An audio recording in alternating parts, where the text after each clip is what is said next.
अक्षय तृतीया के पावन अवसर पर मध्य प्रदेश के धार जिले में आस्था और आध्यात्म का भव्य संगम देखने को मिला, जहां मुख्यमंत्री डॉक्टर मोहन यादव मोहनखेड़ा महातीर्थ पहुंचे। आदिराज पारणा महोत्सव में शामिल होकर मुख्यमंत्री ने उपवास, संस्कार और गुरु की महत्ता पर गहरा संदेश दिया। सीएम ने कहा कि हमारी सरकार विकास के साथ साथ आध्यात्म को बढ़ावा दे रही है।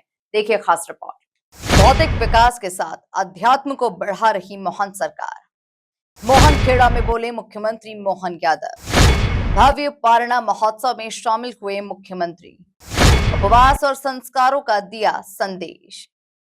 धार जिले के राजगढ़ स्थित मोहनखेड़ा महातीर्थ, जहां अक्षय तृतीया के अवसर पर भव्य आदिराज पारणा महोत्सव आयोजित हुआ।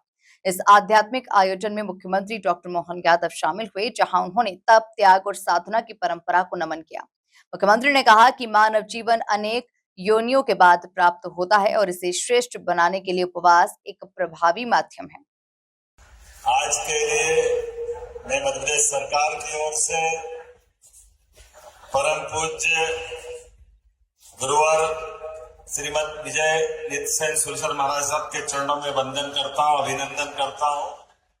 मध्य प्रदेश सरकार की ओर से इस अवसर पर समस्त साधु साध्वी आप सबके चरणों में प्रणाम करके जन कल्याण के काम में हमारी सरकार लगातार आगे बढ़ती रही, आशीर्वाद चाहता हूँ। आपका आशीर्वाद हमको मिले, ऐसी भावना के साथ मैं आप सबका आपके हृदय में स्थापित परमपिता परमेश्वर जगदीश को नमस्ते कर प्रणाम करते हुए ये सच में पारणा उत्सव के माध्यम से पूरे वर्ष का वर्षी तप, जिसके आधार पर कई लाख योनियों के बाद मिलने वाला यह मानव शरीर, और मानव शरीर के अंदर यूं तो पंच तत्वों का शरीर सबका समान है, लेकिन इस शरीर के अंदर से संस्कार उत्पन्न करने के लिए उपवास और साधना के मार्ग से हमारे लिए सौभाग्य की बात है। गुरुवर हमारा मार्गदर्शन कर रहे हैं।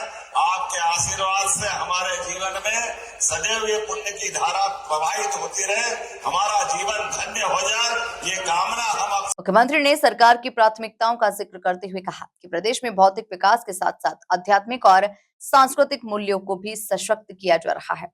उन्होंने गौशालाओं में बढ़ाए गए अनुदान, प्राकृतिक खेती को बढ़ावा और गरीबों के जीवन स्तर सुधारने की योजनाओं का भी उल्लेख किया।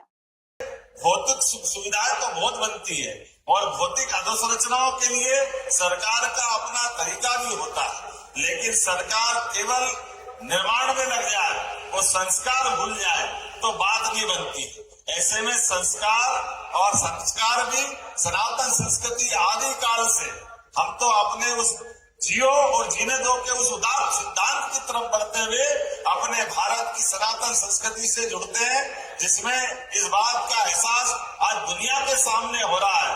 धन, ताकत, वैभव कितना भी हो जाए, लेकिन जो पाने में आनंद है वो आनंद थोड़ा छोटा है, जो देने में आनंद है उस आनंद की बात ही कुछ और हो सकती है। और वो संस्कृति, हमारी संस्कृति हमको दुनिया में कहां से कहां पहुंचा देती है। इसीलिए कोविड के कठिन काल में भी कार्यक्रम में गच्छाधिपति श्रीमद विजय नित्यसेन सुरेश्वर जी महाराज की पावन निश्रा में 550 से अधिक तपस्वियों का विधिवत पारणा कराया गया। इस अवसर पर मंत्री चैतन्य कश्यप सहित कई जनप्रतिनिधि और बड़ी संख्या में श्रद्धालु उपस्थित रहे। ब्यूरो रिपोर्ट, एमपी न्यूज धार।